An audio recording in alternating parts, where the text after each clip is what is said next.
Hello and welcome to Sophie & Co. I'm Sophie Shevard-Natze. Migration has always been seen as a way to find a better living.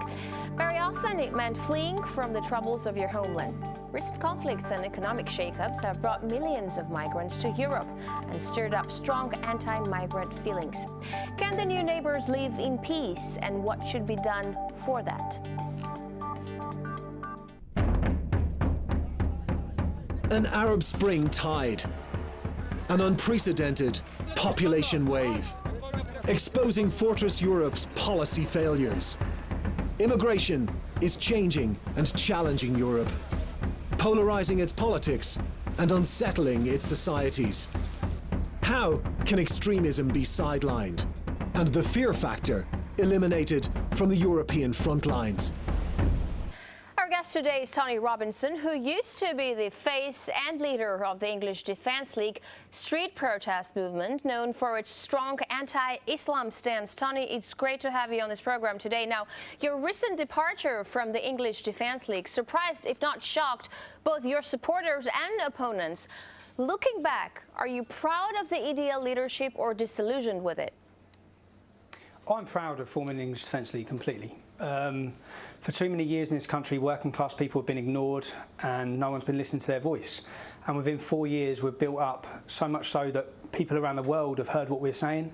They've heard how we feel, how we're living down at the bottom, and there's a massive gap between how people are living and what politicians dare speak about. No politicians or none of our political elected leaders will dare to criticise and say the things that need to be said. So we've formed this organisation. It was created for the right reasons. It was born out of passion in defence of our armed forces. And we've progressed and we've brought many. If you look back at all the things we've been highlighting, whether it be Muslim paedophile grooming gangs, which are now being tackled and smashed from one end of the country to the other, they were ignored, accommodated and facilitated in a conspiracy of silence from religious leaders to police leaders, political leaders for 20 years. Only now are they being tackled. Many issues, whether it be FGM, each topic we've brought to the forefront, which has been affecting us in our communities, has now, we've been proven right and proven correct. And I believe we've created a platform and a voice. And by leaving, I've made the decision of really how we get to our end goal, which is we don't want conflict in this country, but we're heading there, and that's reality. Reality is, and that's fear, and that's it's terrifying to think of what the next 20, 30 years may hold for the next generation of youth in our country, with complete polarised communities and complete non-integration and complete segregation. And now I want to, by leaving, work out a way if we can solve that. We've made a noise about it, and that's what we were doing for years. So, Tommy, are you going to attend future EDL marches? I will not be attending future English Defence League marches, no. If I thought that was the right way to continue going, I would still be leader of the English Defence League. So, here's what we have right now. Many in the EDL think you're a coward and a traitor, and you appear no closer to those who have long opposed. You have long opposed. So you're threatened kind of from both sides. Which way will you go next? Are you going to maybe get to know the Muslim community better? No, what I want to do is take an opportunity to take this mainstream. Basically, what we've been saying has been criticised or being ignored and pushed to the margin because of the far-right extremist tag that they've managed to give us, and due to a minority of elements that come to our demonstrations. And these matters are too serious to be dismissed. So what I want to do is put it in the mainstream and make sure people listen to what we're saying rather than ignoring and dismissing. And I think already we're getting there, that since leaving the English Defence League, I believe people are listening now to what we've been saying, rather than dismissing us after 2 minutes of hearing what we're saying, just saying, oh, they're racist or they're far right or they're hooligans, which is what they've managed to stereotype many members of the organisation with, which is not a true reflection of the people within the movement. That we have had our problems. We didn't plan this. We started a movement that went so big, so quick. We've learned along the way. We've made mistakes along the way. But what we want to do now is work out the best way to use it. And yeah, we will need to work, we have to work with reformists and true moderate Muslims in this country. What we see in this country is that our government seems to be swayed by Saudi petrol money. We see the representatives that we see on TV representing the Muslim community are usually extreme or have links to Muslim brotherhoods, Islamist organisations, which we don't want. I believe there's many Muslims in this country that don't want that either. And we want to bridge the gap now and have a united front against extremism. Can I ask you something? I see you have a while still tackling the real core issues of why we formed. We're going to stay true to ourselves. Tommy, I see you have a little bruise on your nose. Did it appear there, did this have anything to do with you leaving the EDL? I've always got a bruise on my nose. Over the last 4.5 years, every time I go out of my house, I get a confrontation. I live in Luton Town. It's been named as the heartland of militant Islam in Britain, in Europe actually. It's where the 7/7 suicide bombers left from. It's the fertiliser bomb plot, the Stockholm bomber. They've all been radicalised in my hometown. So, yes, I have been attacked since leaving the English Defence League. But who attacks you mostly? Who are the attackers? Again? Yes, I will. Yeah. Who are the people who beat you up? The problem we have. It was hostile Muslim youth. The problem we have, which we're trying to highlight, is an Islamist ideology. But at the same time as having an Islamist ideology, we have a very hostile attitude by general Muslim youth against non-Muslims. It's breeding a hostility. So we have to get to the bottom of that, of why we have that in our country, and it's causing big problems up and down the country in many communities, which is why there's this resentment going on. Mm-hmm. But of course, I have been threatened by people from the genuine far right. What we're doing in this country is anyone who's critical of Islam, we're calling far right, which is dangerous, which we shouldn't be doing, because they're genuine fears and concerns. There is a legitimate far right that represent 5% of the threat of this country, but the 95% threat to this country is from Islamist terrorist ideology. Now, the genuine far right are outraged with me because they were outraged with me for the last 4.5 years. They've been on the fringes of the English Defence League, trying to hijack it, trying to get their sway and direct it in the way that they want to go, which is not what I've been wanting to do from day one. I believe in an all-inclusive society. They haven't been happy with that. They've hated me. I've had attacks from the far right for 4.5 years. They believe I'm a race traitor. And as you just said now, with people saying I'm a coward or a traitor, I am going to move forward in attacking and defeating the Islamist ideology in this country. It's not cowardice. The decision we made was the hardest decision. What would have been more cowardice is just to leave, which would have made my family a lot happier. But by doing the move we made, by sitting with Quilliam, it sends a strong message of what we see as the way forward in uniting communities to tackle the extremist elements within all communities. Now, your stance on Muslim ideology has softened somewhat from what I understand. What do you think of it now? What do you make of Islam as of now? Well, actually, my stance hasn't actually dampened or softened at all, if people listen to what I say. What I've been saying for 4.5 years, which may have been distorted or lost in translation due to actions at demonstrations, is what I'm saying now. It's a fact that I don't hate Muslims. I believe Muslims are the first victims of Islamist ideology. They're also victims of terrorism. And there's a big struggle going on, not just in this country, it's going on across Europe, it's going on across the world, between decent, moderate Muslims and Salafist, Wahhabi, extremist sects of Islam. And it's a struggle that I believe the moderates may lose, as they've lost in many, many countries. But then we've seen uprising in Egypt and certain places like that. Now, to succeed in this country, we have to support and stand with the Muslims that wish to take on this extremist ideology and political Islam, which is what we've done by making this move. So my stance is the same. My stance is that there are great Muslims, but there is a serious problem embedded within the ideology, which is being used, it's being manipulated with Saudi money, and it needs tackling, and we shouldn't shy away from tackling these issues. And we've got no politicians brave enough to even criticise or point out the problem. No one can even identify the problem. If you can't identify it, you're not going to solve it. But keep hiding and telling everyone that we're a multicultural love nest and everything's working just great, just adding to the problem. I always wanted to ask you, have you read the Quran yourself? I've read the Quran, yes. I've read the Quran. I was quite surprised with many of the things I found in the Quran. 14 times it says that you can take non-Muslim women as sexual slaves. With the Muslim grooming paedophile rings in this country, we have Muslim men taking non-Muslim women as sexual slaves. So maybe it's got nothing to do with that scripture. But maybe it's being manipulated in a way to justify the way these men are carrying on. So there was many things that alarmed me.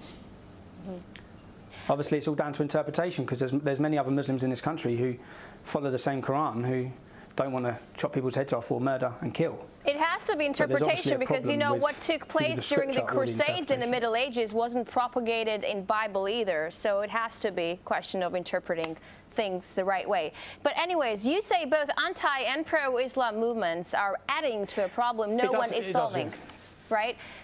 So what is the problem? Do you have a solution? Do I have a solution? Yeah. If someone wants to be an Islamist in this country, we need to make it very, very difficult for them. We do not need to be setting up and legitimising and allowing 100 Sharia law courts in this country. We need to take a tough stance against all of it. Right now, we have immigrants coming into this country who we don't know if even Samantha Braithwaite could have walked into this country. We're just adding to the problem. We don't know, mosques are not regulated or moderated in any way in this country. So every time we see an undercover documentary, every single time, I think last week we saw that 18 out of 56 mosques agreed to marry children, Muslim young 14-year-old girls, to men. So every time we see it, we see hatred, we see homophobia, we see all these problems, and no one's got a solution to even tackling the problems, but no one even wants to halt them or try and stop them. They just want to keep building, allowing Saudi Arabia, Qatar and Iran to fund millions and millions of pounds worth of building of mosques in this country, where then they have madrasas, where at current we have 100,000 4 to 16-year-old children who are being schooled in these madrasas, which is encouraging complete non-integration within this society. It's not going to work. So to at least tackle the problem, we have to establish how we can attempt to solve it. And that's by halting the influx of foreign money coming into this country to build religious institutions. That's all religious institutions. Tommy, I'm going to ask you to be more precise, and I'll tell you why. Because in other European countries, for instance in France, it's not just a case of mosques being monitored, right? But women aren't being allowed to wear headscarves in the universities. So are you just against the extreme forms of Islam? And would you just be happy to see British Muslims assimilated, be more British? I'm against it. Yeah, of course, that's what we want. That's what we want, and inevitably that's the end goal. We want integration, but we haven't got it. So we have to find out why we haven't got it and try and bring it about. When you say about women not being allowed to wear headscarves in France, I think that's completely wrong. I have no problem with the hijab. I do have a problem with the burqa. I believe that in certain institutions, in schools, in banks, in airports, in places like this, that when it's a security threat, then it should be banned. And when you say in France, I believe that that's in schools that they have no religious wear. I don't believe that 6- and 7-year-old children should be wearing hijabs. But if an adult lady wishes to wear one, then so be it. No one in this country actually cares if a Muslim wants to practice their religion in their own faith, in their own way. It's when it starts dominating ours, and we have a threat to our culture and our belief, and we have these Sharia zones where people are violently enforcing it, and this indoctrination of young children to hate Britain, which is what we're seeing. All right, we're going to take a short break now. We'll be back with Tommy Robinson, the founder and former leader of the English Defence League, to find out whether Muslims could become the target for a new breed of fascism. Stay with us.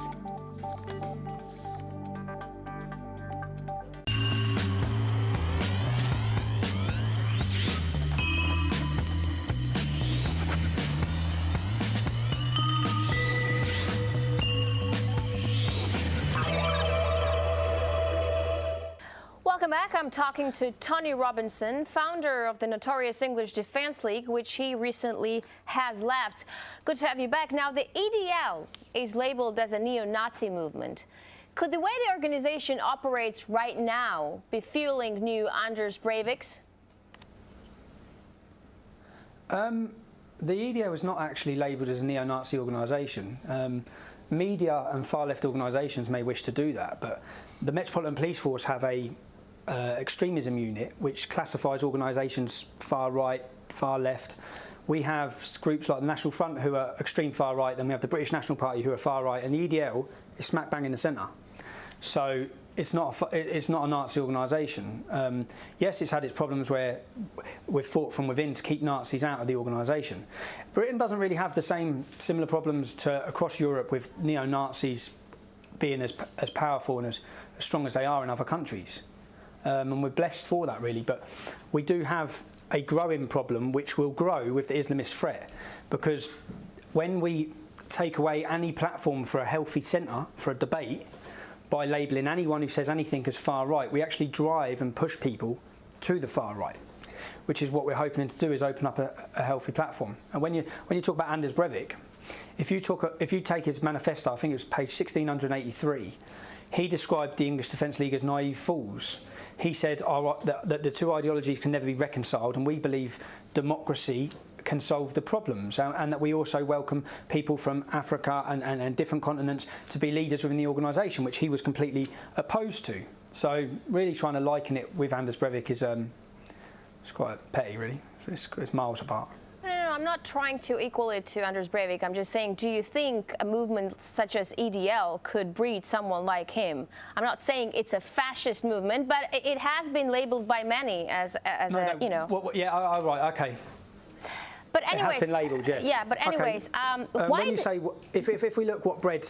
And what bred Anders Breivik was a silence from anyone to tackle the issue. He said that. He actually blamed the media. He blamed the media for his reasoning for why he done it.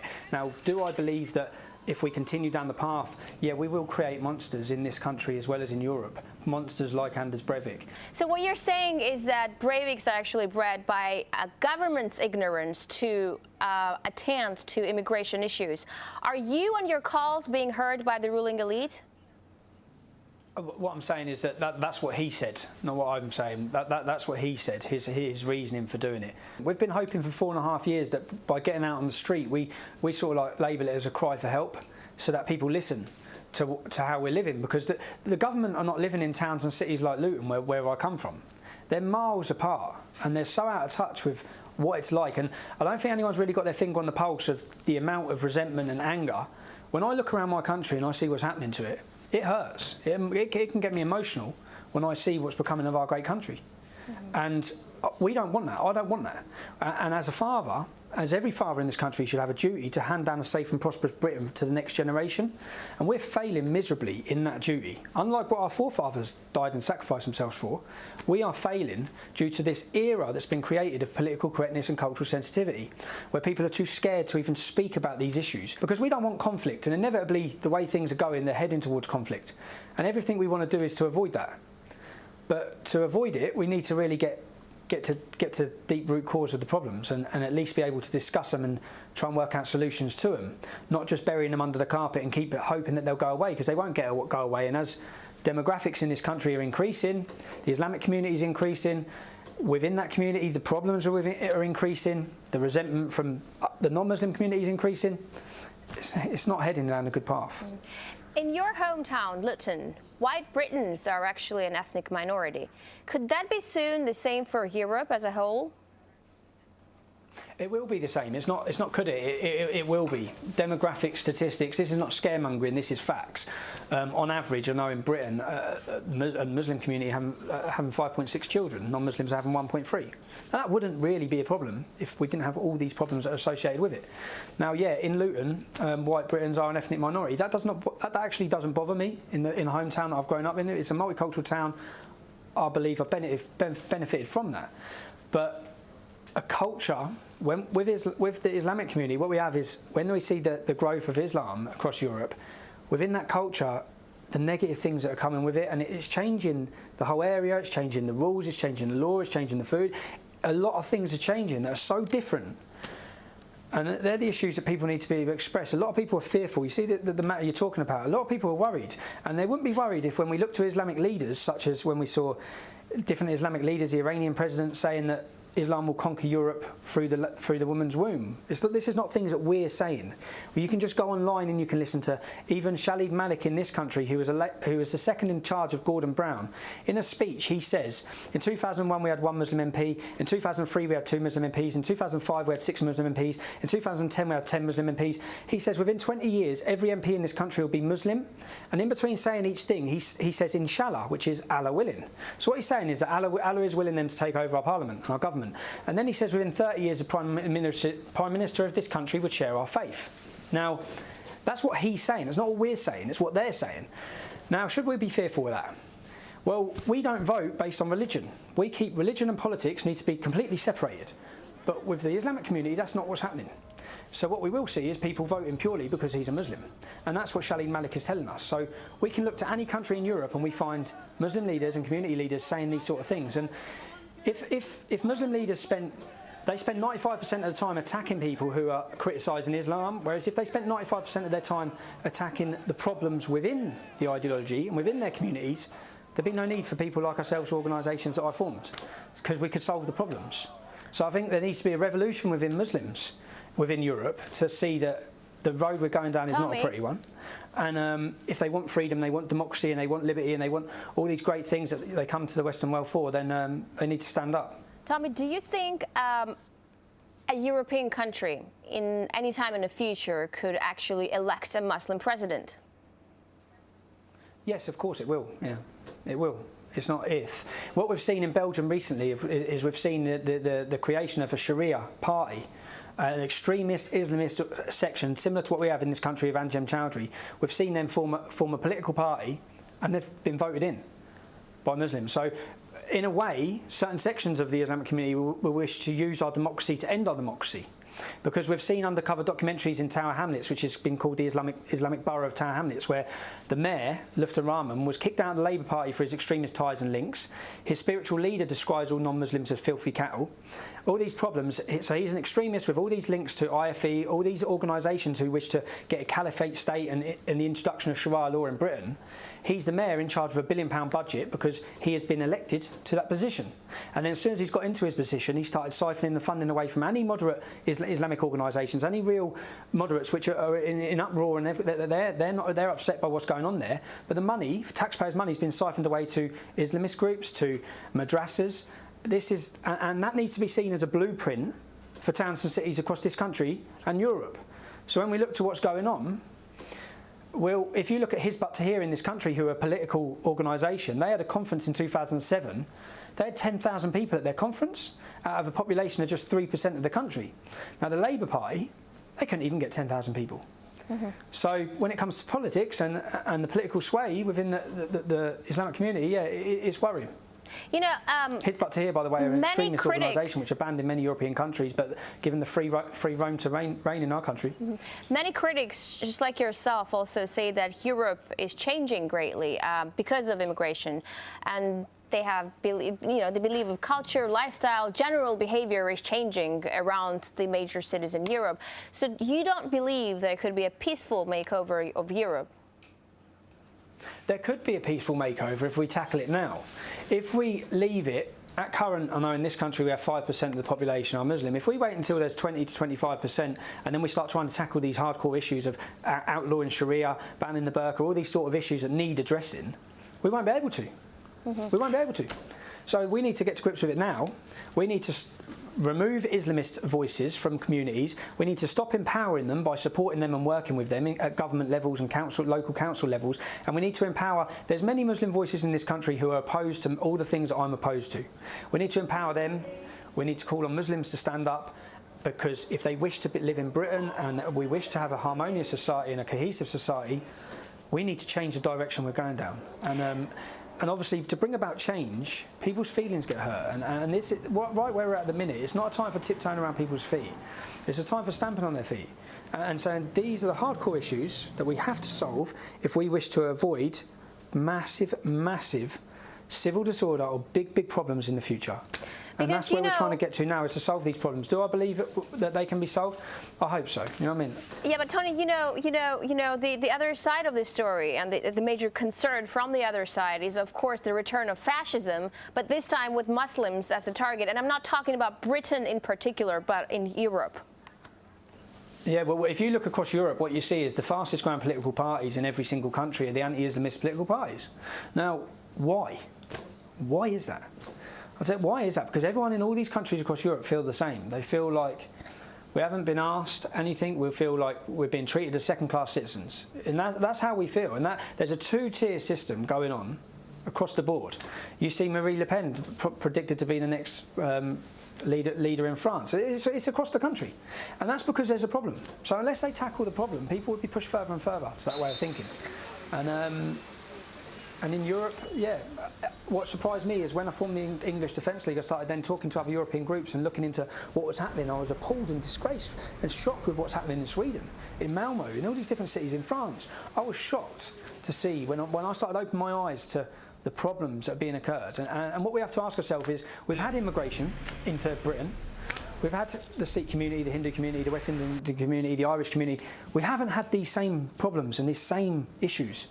So the issues are coming from the Islamist ideology, which is being allowed to flourish and spread across Europe, unchallenged. And what it's not just being allowed, it's being facilitated and supported by a hard left, far left agenda, which many of these far left communist sort of Marxist organisations, which are very prominent in Europe as well, are siding with the Islamists because they hate democracy, they hate the rule of law.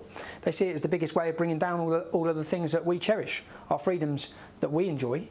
There's like a very loose coalition from organisations you wouldn't think would have a coalition across Europe, and what that is adding to is the rise of far-right politics. Thank you so much for this interview, and that's it for today, folks. Our guest was Tommy Robinson, founder and former head of EDL. Thanks for watching. We'll see you in the next edition of Sophie & Co.